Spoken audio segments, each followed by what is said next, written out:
When you take a walk through the east region of Cameroon, for instance, you are overwhelmed by the massive, almost endless forest. According to the National Forest Inventory and Land Use Planning document of the Ministry of Forest and Wildlife in Cameroon, this area is the most forest.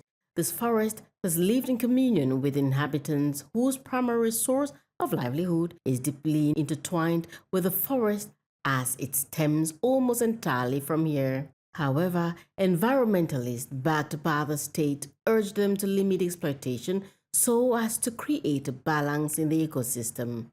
Some of them feel threatened hearing this because, of course, they rely on this rich forest for sustenance.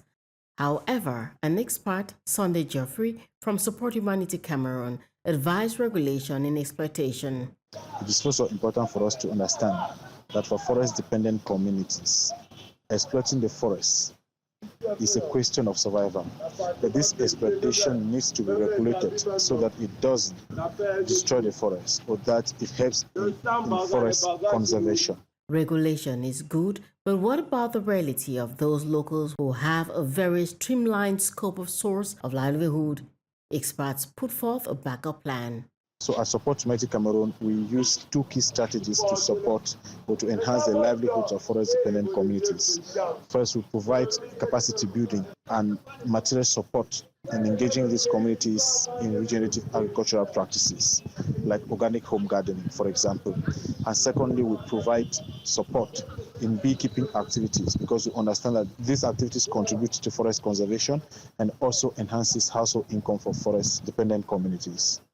On this year's International Day of the Forest, a connection between the forest and humankind is highlighted through the theme Forest and Food.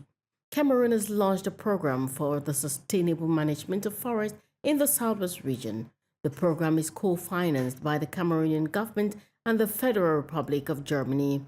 The conservation project will be implemented in the Takamanda, Korup, and Mount Cameroon National Parks, as well as the Bayangbo and Tofala wildlife sanctuaries. This program aims to improve the livelihoods of forest-dependent communities through collaborative management.